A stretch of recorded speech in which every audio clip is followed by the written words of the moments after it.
सुसंध्या मान्यवर।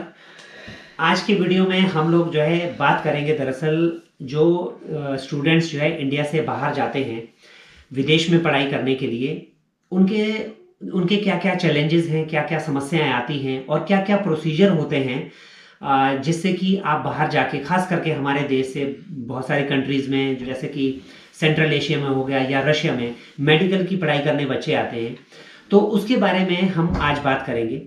और मेडिकल की पढ़ाई के लिए अगर आप किसी से भी पूछेंगे तो अलग अलग तरह की बातें सामने आती हैं। तो मुझे लगा कि क्यों ना ऐसे व्यक्ति से बात की जाए जो जिनके पास अच्छा खासा अनुभव हो और खुद एक स्टूडेंट हो। हमारे साथ में आज जो हैं इलिया भाई हैं, और साथ में है हमारे साथ में वॉरेन स्टेट यूनिवर्सिटी में पढ़ाई करते हैं। मेरा नाम वीरेंद्र कुमार है और मैं पटना से हूँ और मैं यहाँ 5th ईयर में हूँ।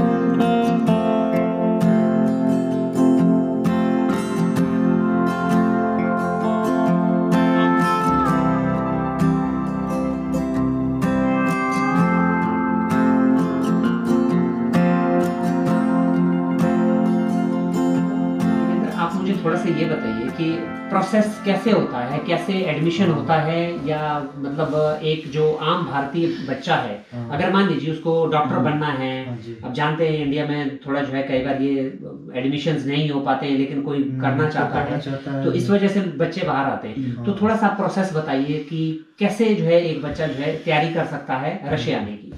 तैयारी करने, यहाँ एडमिशन लेने का सबसे पहला जो प्रोसेस है कि आपको नीट क्वालिफाई होना चाहिए। सबसे बड़ी बात यह है, अगर नीट क्वालिफाई हो, अगर नहीं आप हो रखे हो तो यहाँ से तो डिग्री ले लोगे, लेकिन इंडिया में प्रैक्टिस नहीं कर पाओगे इन फ्यूचर। अच्छा, हाँ, ये चीज है। अच्छा, वहाँ से नीट क्वालिफाई होना चाहिए। हाँ, पक्का। अच्छा, डेफिनेटली। अगर नहीं कर रखे हो आप तो यहाँ से फिर यहाँ डिग्री लेने का कोई मतलब है नहीं। अच्छा, आप डिग्री ले भी लोगे, कोई कॉन्ट्रैक्टर बोलता भी है कि ठीक है कोई दिक्कत नहीं, कर लो, एडमिशन हो जाएगी, तो सच में एडमिशन तो यहाँ हो जाएगी, लेकिन आप यहाँ से करने डिग्री लेने के बाद भी इंडिया में आप कभी प्रैक्टिस नहीं कर पाओगे, इंडिया में डॉक्टर नहीं बन पाओगे। अच्छा, हाँ, तो कोई फायदा है नहीं, आपका 5-6 साल ऐसे ही खत्म हो जाएगा। हाँ। तो मत ही करना, मैं तो सजेस्ट नहीं करूंगा। अगर नीट क्वालिफाई हो तभी यहाँ पे आने की सोचना, रसिया में बढ़ना मत ही नहीं सोचना। ठीक है। उसके बाद फिर क्या प्रोसेस रहता है? फिर उसके बाद है कि अगर आप स्टूडेंट के थ्रू अगर डायरेक्ट हो तो आपको कम पैसे में हो जाएंगे। अगर कॉन्ट्रैक्टर के थ्रू हो तो कॉन्ट्रैक्टर तो मतलब कोई भी कॉन्ट्रैक्टर हो ज्यादा पैसे लेते हैं। अच्छा, हाँ, तो उसके लिए 5-6 मतलब लगभग ले लेंगे, 5-6 लाख रुपया ले लेंगे। एक्स्ट्रा। हाँ, एक्स्ट्रा ले लेंगे। ठीक है। अगर किसी जो यहाँ पे पढ़ रहा है, अगर उसके थ्रू आते हो तो वो वही 3 लाख 2 लाख के आसपास में जो अपना अपना होता है सबका, तो उस हिसाब में आ जाओ। मतलब कॉन्ट्रैक्टर से तुम बहुत कम में आ जाओगे और अच्छे से भी आ जाओगे। अच्छा। ये चीज, हाँ, तेरे को कोई दिक्कत नहीं होगी। तो ये आपके कहने का मतलब है, अगर कोई बच्चा खुद एडमिशन लेना चाहे रशिया में, तो इतना मुश्किल जो है प्रोसेस नहीं है। नहीं, इतना मुश्किल तो प्रोसेस नहीं है, बट जो फर्स्ट टाइम है उससे पता नहीं होता कि कैसे क्या करना है। बिल्कुल। हाँ, तो वो क्या करता है, कॉन्ट्रैक्टर के पास जाते हैं। तो कॉन्ट्रैक्टर क्या करता है, पैसे ज्यादा मांगते हैं। और हम लोग को क्या आता है, जो मतलब कोई भी स्टूडेंट है जो मतलब यहाँ पढ़ रहा हो तो उसे पता होता है क्या मतलब कहाँ कितने पैसे में हो जाए कम से कम। तो वो ऐसे लोगों को जानते भी हैं कि मतलब कम में करवा सकते हैं। अच्छा, ये चीज। हाँ, मतलब कॉन्ट्रैक्टर जो तुम कहीं से लोगे उससे आधे के आधे में भी करा देंगे। अच्छा, तो थोड़ा सा आप ये बताइए, एक साल भर में एक स्टूडेंट का फीस और रहने का, खाने का, उसका थोड़ा सा बताइए कितना लगभग आ जाता है। मेरे तो यूनिवर्सिटी का, क्योंकि यूनिवर्सिटी वाइज करता है, डिपेंड। हर यूनिवर्सिटी का अलग अलग फी होता है, कहीं 3 लाख, कहीं 4 लाख, कहीं 5 लाख, कहीं 6 लाख तक भी होती है एक साल की फी। अच्छा, लेकिन मेरी यूनिवर्सिटी के 4 लाख है अभी। 4 लाख। हाँ, 4,20,000 के आसपास है। ठीक है, एक साल की। हाँ, और मतलब रहने का हॉस्टल में, तो आप हॉस्टल में रह सकते हो, 50,000 के आसपास है। अच्छा, हाँ, लेकिन अच्छा फैसिलिटीज अच्छा है यहाँ, मतलब हॉस्टल का जो भी है। और सरकारी हॉस्टल है, तो सरकारी का मतलब ये मत समझना कि मतलब अच्छे व्यवस्था रहते हैं। इंडिया वाला सरकारी। हाँ, इंडिया वाला नहीं है। पहली बार यहाँ प्रॉपर हर दिन सफाई होती है, सब कुछ व्यवस्था रहती है यहाँ। तो ऐसी बात नहीं है, इंडिया वाली नहीं, यहाँ सरकारी। सबको मिलता है वो हॉस्टल जो सरकार की तरफ से है? हाँ, सबको मिल जाती है। अच्छा, हाँ, सबको मिल तो जाती आपने है। बताया कि लगभग 4,20,000 आप वहाँ देते हैं। 50,000 हॉस्टल का हो गया। हाँ, प्लस में है कि अगर यहाँ इंडियन मेस नहीं है, मेरे यूनिवर्सिटी में तो नहीं है। अच्छा, तो आपको खुद से कुकिंग करना पड़ेगा। और खुद से कुकिंग करने का ये फायदा हो कि आप जो चाहो वो खा सकते हो पका के। तो दूसरी बात है, और आपके खर्च भी कम पड़ेंगे, बहुत कम पड़ेंगे। अच्छा। अगर इंडियन मेस होता तो उसमें पैसे आपको दुगना तिगना लगता। अगर अच्छा। ऐसे है कि आप 10,000 में 8,000 में खा पी लोगे, और अगर कोई मेस में खाते, अगर मेस होता तो लगभग समझ जाओ कि 15 से 20,000 सिर्फ मेस का ही लगता। बिल्कुल। हाँ, तो ये चीज है। और ऐसा है कि आप 15-20,000 में पूरे एक महीने आप काट लोगे सब कुछ करके। बाहर जो भी तुम्हारा आउटिंग मतलब जो खर्च है, इधर उधर एंजॉय भी कर सकते हो, बाहर में खा सकते हो, ये चीज है। तो इंडियन फूड, जैसे अभी थोड़ी देर पहले भी हम बात कर रहे थे, सबसे बड़ा जो चैलेंज है, खास करके जैसे मैं भी हूँ, मैं एक वेजिटेरियन हूँ, और इंडियन फूड के बिना सच बात ये है मैं कुछ दिन तो बाहर निकाल लेता हूँ, लेकिन उसके बाद नहीं हो पाता। तो आप लोग कैसे चलाते हैं इतने सालों में? पहली बात तो अकेले तो करते नहीं है, 3-4 लोग का हम आपस में होती है ग्रुप, कभी किसी दिन वो कुकिंग कर दिया, या साथ में मिलके कर लेते हैं, तो इतना ज्यादा टफ होता नहीं है। स्टार्टिंग में थोड़ी टफ लगती है, पर फिर आदत हो जाती है तो यूज्ड टू हो जाते हैं। अच्छा। और फिर सामान कहाँ से अरेंज करते हैं आप इंडियन जो खाने का सामान? तो मसाला वगैरह तो लेके ही आना पड़ता है हम लोग को इंडिया से। अच्छा। क्योंकि हम मिलते हैं बट अच्छे नहीं होते, और इंडिया वाली टेस्ट भी नहीं आती है, और काफी कॉस्टली होते हैं। तो मोस्टली हम लोग 1 साल के लिए या मतलब 2 साल के लिए लेके ही आते हैं। मिनिमम 1 साल के तो लेके ही आते हैं कि अगर नेक्स्ट ईयर ना भी गए तो कोई दिक्कत नहीं होगा। अगर साल भर का लेके आते हैं? हाँ, आराम से। आप अगर 7-8-10 केजी मसाला लेके आ जाओ तो साल भर आराम से चल जाते हैं। हाँ, चल जाते हैं। अगर आप कुकिंग 3-4 लोग मिलके कर रहे हैं, अगर 5-5 केजी अगर 4 लोग भी लेके आ जाए तो काफी हो जाता है। 20-25 केजी हो जाएंगे तो सफिशियंट है। इतना 1 साल के लिए बच भी जाते हैं लगभग। अच्छा। और एक जो मेन सबसे बड़ी प्रॉब्लम है वो है आटे की। आटे का एक चीज है, यहाँ आटे जो इंडिया वाला आटा वो नहीं मिलती है। इंडिया वाला आटा तो नहीं मिलती है, बट हाँ तो यहाँ 2 किस्म के आटे। तो एक थोड़ा मूका, उसका नाम मूका है, और एक का रजना है नहीं लिया भाई? रोश। पता नहीं क्या बोल रहे। हाँ, रजना या मूका बोलते हैं हम। रजना वो ला के मिक्स करके करोगे तो इंडिया वाला तो बिल्कुल नहीं आता, बट हाँ 70-80% लाइक इंडियन आटा की तरह हो जाती है। अच्छा। हाँ, तो आप रोटी बन जाती है, ठीक ठाक लगती है रोटी। अच्छा। हाँ, और एक और है कि हम अब सब सारे सिटी का तो नहीं कर सकते, लेकिन मेरे सिटी जहाँ हूँ मैं, वहाँ एक चक्की है, आटे की चक्की, वहाँ पे मिलती है। तो लगभग 80% पूरे एग्जैक्ट इंडिया वाले आटे की तरह होते हैं। वो ला के डायरेक्ट आप रोटी उसको पका सकते हैं। चक्की है ना किसी के? हाँ, चक्की है। ये तो बहुत बढ़िया है। अब मैं सब सिटी का तो नहीं कर सकता हूँ, लेकिन इस सिटी में है। अच्छा। अच्छा, ये एक एग्जांपल मैं आपके साथ शेयर करता हूँ जी, 2021 का। दरअसल 2021 में मैं काफी दिनों से ट्रैवल कर रहा था, तो थोड़ा सा वो खाने की आई कि यार मैं कुछ रोटी खाऊं, क्योंकि बार बार आप चावल भी कितना खाओगे। अच्छा। तो मैंने इलिया भाई को रिक्वेस्ट किया कि यार आटा दिला दो आप। तो इलिया भाई मुझे लेके गए स्टोर पे, कह रहे हाँ चलिए कोई बात नहीं। और वो आटे के छोटे छोटे पैकेट्स थे, उसमें बाहर से लिखा भी था, रशियन में लिखा हुआ था हालांकि, गेहूं वाला आटा, और वो फलियां बनी हुई थी गेहूं की। तो दिख रहा था कि गेहूं का आटा है इसमें। और मैं सोच रहा था कि ये काम करते 5 किलो उठा ले चलते हैं। और अच्छा हुआ मैंने 5 किलो नहीं उठाया। अच्छा। तो मुझे लगा कि पहले उठा भी लिया था, बाद में सोचा कि चलो ये छोटे वाला ले चलते हैं, 1 किलो वाला। और जैसे घर गए, घर में मैं उसको गूंदने लगा, जब खोला तो मुझे लगा यार ये क्या है, ये तो आटा तो नहीं है, ये वो कुछ और ही था, वो मैदा भी नहीं था। वो मैदे से भी वो पतले होते, चिक्की। हाँ, बिल्कुल स्लिपरी होता है, पतला स्लिपरी एकदम। जब मैंने पानी उसमें मिलाया, वो पहले तो घुलेगा ही नहीं। अजीब सा ही हो गया। और जैसे तैसे करके जी मैंने उसको इकट्ठा कर करके कोशिश की रोटी बनाने की। सच बात ये है, वो रोटी 2 रोटी थी शायद, वो जो नहीं बन पाई, वो बन ही नहीं पाया। नहीं बात पता नहीं भाई ने क्या किया उस आटे का, मुझे नहीं पता, लेकिन वो बन नहीं पाया। अच्छा, आप लोगों को जैसे अब इतने टाइम में आप यहाँ रहते हैं, तो आपको याद आती है घर के खाने की, जो लिटरली वो घर का खाना होता है? याद तो आती है घर की, स्पेशली जब कोई फेस्टिवल होता तो ज्यादा याद आती है कि हाँ चलो घर पे होते तो ये खाते। घर से लोग फोन करते हैं, वीडियो कॉल, थोड़ी याद तो आती है घर की, ऐसी बात नहीं है। तो फेस्टिवल में ज्यादा याद आते हैं कि हाँ अगर होते तो हम भी सेलिब्रेट करते, चीजें खाते, मिठाई खाते वगैरह, जो भी अपना होता है पकवान वो खाते। अच्छा, हमारे यहाँ क्योंकि रूस में तो हमारी मिठाई तो कुछ भी नहीं मिलती। नहीं, यहाँ तो कुछ भी नहीं मिलती। ठीक है, इनकी मिठाई कुछ अलग ही है। लेकिन मैं एक चीज बता रहा हूँ, यहाँ एक स्टोर है, वहाँ मिलती है। अच्छा, नगेश में वहाँ पे मिलती है, जैसे कि जो भी होता है मिठाई, गुलाब जामुन, लेकिन वो बर्फी तो पेड़े ये सब मिलती है वहाँ। लेकिन नगेश तो इतनी बड़ी महंगी है, इतनी बड़ी महंगी दुकान है, काफी कॉस्टली देता है, ये चीज है, कॉस्टली तो है। अच्छा, मुझे लगता है नागेश का मतलब वो कोई शायद गुजराती होंगे जिनका वो स्टोर होगा, क्योंकि नाम से ही लग तो रहा है। मैंने कहीं पूछा तो नहीं, एक दो बार वहां से गए थे, मिठाई तो वहाँ इंडियन स्टफ मिलता सारा। हाँ, इंडियन चीजें वहाँ मिलती है, कपड़े अच्छा। भी कुछ कुछ जो ट्रेडिशनल जो होते हैं ड्रेस वो मिलती है, मूर्तियाँ वगैरह मिलती है। मोस्टली वहाँ बोले तो स्टूडेंट के लिए नहीं है, अगर बोलिएगा तो। अच्छा, जो रशियन लोग हैं जो इंडिया से मतलब जो इंडिया को पसंद करते हैं या इंडिया में मतलब ट्रैवल करके आए हैं, उसे थोड़ा सा लगता है कि हाँ खरीदना चाहिए। अच्छा, तो जाके खरीदते हैं, कपड़े वगैरह हो गए। अच्छा अच्छा। और कुछ मिठाइयाँ वगैरह। वहाँ सबसे बड़ी बात है कि वहाँ काफी कॉस्टली तो स्टूडेंट तो अफोर्ड मसाले है, वहाँ जलजीरे भी मिलता है, कभी मसाले वगैरह भी मिलते हैं वहाँ। अच्छा। जलजीरे कभी मिलता है, बहुत अच्छा है। फिर भी हम क्या करें, एक तो वहाँ 100-200 के बीच में ही मिलता है। अच्छा। जो हमारे वहाँ 35-30 रुपए मिलता है ना, यहाँ तो चीज तो बड़ी महंगी है। फिर भी हम क्या करें, हम मजबूर रहे। अच्छा अच्छा। फेस्टिवल की आपने बात की, खास करके जो फेस्टिवल होता है, आप जानते हैं अगर कोई दिल्ली का आदमी है, मान लीजिए बिहार से दिल्ली में है, तो वो जो मर्जी हो जाए लेकिन वो वापस बिहार जरूर जाएगा। तो आप लोग कैसे सेलिब्रेट करते हैं कुछ? हाँ, सेलिब्रेट करते हैं हम लोग सब मिलके, जितने भी इंडियंस होते हैं। तो एक छठ पूजा करते हैं ना? नहीं, छठ पूजा हम लोग नहीं करते हैं। हम लोग नहीं कर सकते हैं छठ पूजा। तो दिवाली वगैरह? हाँ, दिवाली वगैरह सेलिब्रेट करते हैं हम लोग सारे स्टूडेंट मिलके।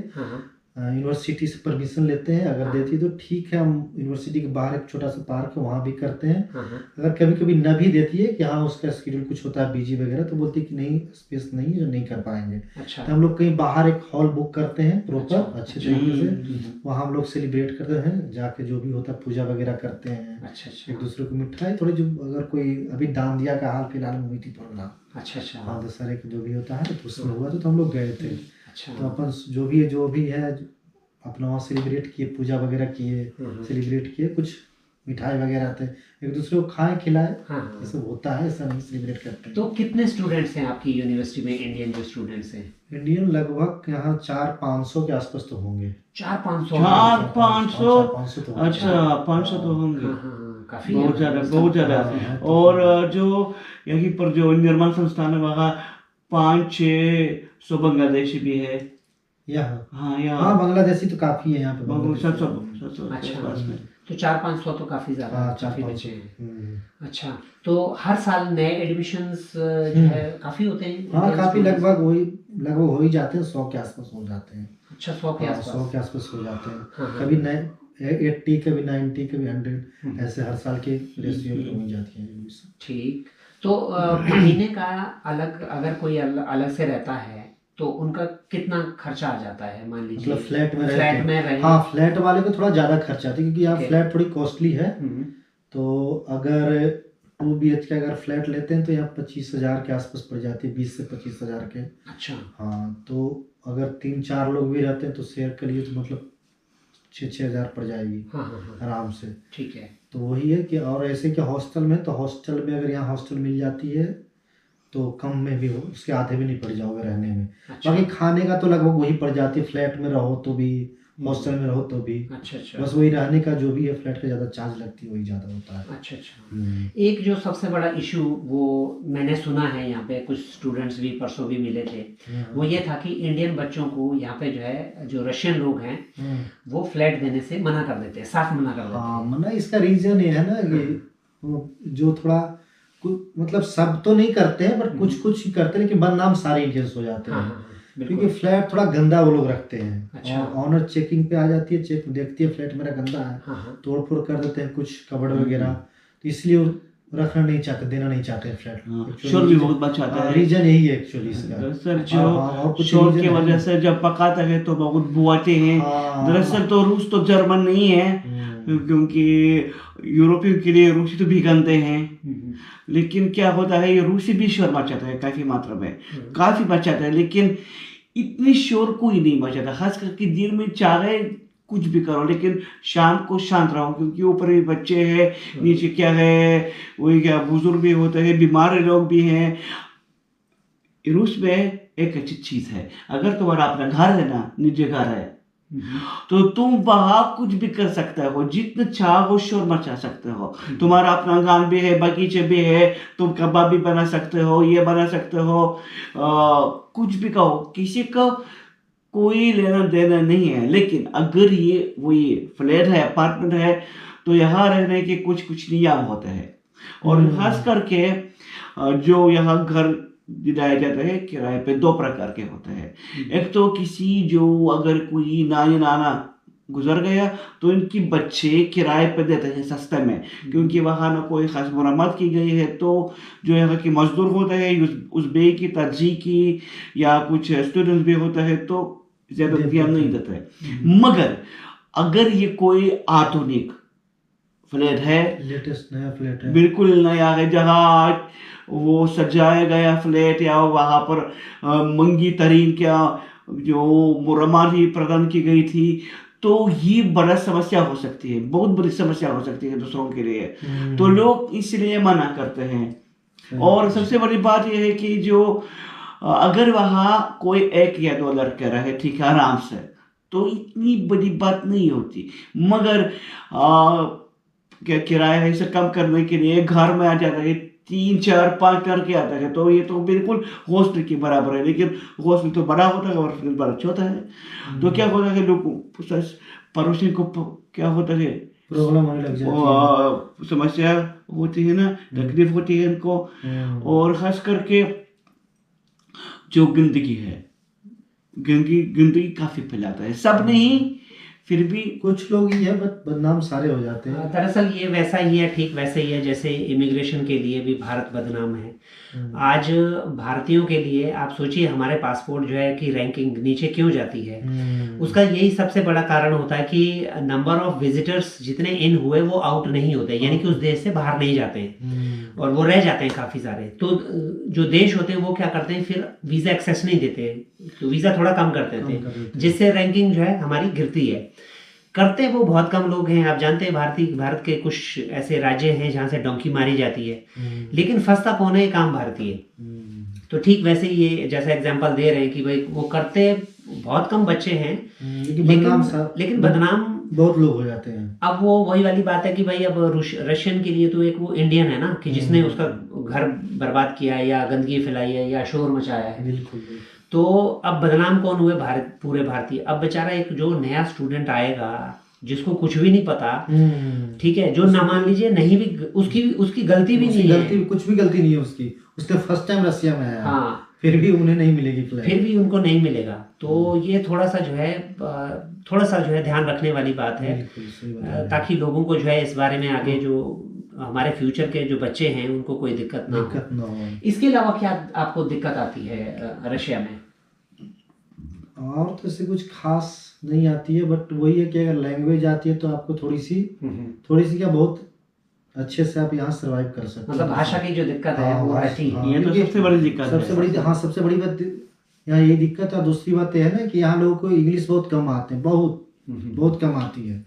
तो अगर यहाँ रहना है तो रशियन थोड़ी बहुत तो आनी चाहिए। अगर बहुत अच्छा से रशियन सीख गए हैं काम भर, तो आप बहुत अच्छे से यहाँ, क्योंकि अगर अच्छी रूसी आई तो तुमको नौकरी भी मिल सकती है ना, क्योंकि यहाँ जो काम काज वो बाकी देशों की तरह राजभाषा में होता है। और यहाँ ये भी है कि अगर तेरे को किसी को रशियन अच्छी आती है तो यहाँ जॉब कर सकते हैं, पार्ट टाइम भी कर सकते हैं, छुट्टियों में कर सकते हैं। अच्छा, जो स्टूडेंट वीजा पे हाँ बिल्कुल कर सकते हैं। हाँ करते हैं लोग। अच्छा, ये तो बहुत करते हैं लोग यहाँ, और अच्छे खासे मिलते हैं उसके।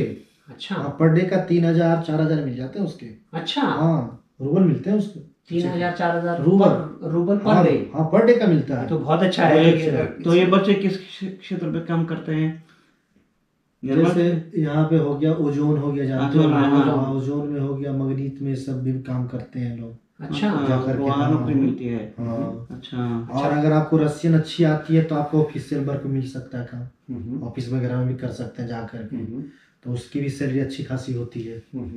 अच्छा, लास्ट में जब किसी की डिग्री हो जाती है पूरी, तो डायरेक्ट वो भारत में प्रैक्टिस कर सकते हैं? मैंने सुना वहाँ FMG एक एग्जाम होती है। अच्छा, इंडियन सरकार वो कंडक्ट करती है, तो उसको मैं कंपलसरी होता, पास आउट होना पड़ता उसका। अच्छा। हाँ, तो पास होकर के वहाँ पे आप प्रैक्टिस कर सकते हैं, ऐसे नहीं कर सकते। अच्छा, तो जो डिग्री है वो कहाँ से, मतलब इनकी यहाँ से एमबीबीएस की डिग्री मिलती है? जैसे यहाँ से तो 2 चीज़ की डिग्री मिलती है आपको, एमबीबीएस और एमडी दोनों की मिलती है यहाँ से। अच्छा। हाँ, यहाँ से जाने के बाद अभी इसका डिग्री का कोई वैल्यू नहीं होता, हकीकत रियलिटी है जो बता रहा हूँ। ये नहीं कि ऐसे हवाई में जो भी करना, हाँ एमबीबीएस का लिए अलग चीज़ है, लेकिन ये चीज़ है कि आप ठीक ठाक मेहनत, ज़्यादा भी नहीं है कि पूरे दिन लगे हुए हैं। अगर आप सेकंड थर्ड ईयर से भी अगर धीरे धीरे आप कर रहे हो, मतलब 5 घंटा 4 घंटा तो इजिली निकाल लो, इतना भी टफ नहीं होता, कंपटीशन वाला एग्जाम नहीं होता है। अच्छा। बस कैसे 10th 12th में होता है कि हाँ इतना लाओ तो पास हो जाओगे। वही है कि 50% मार्क्स ले आओ तो पास हो जाओगे। अच्छा,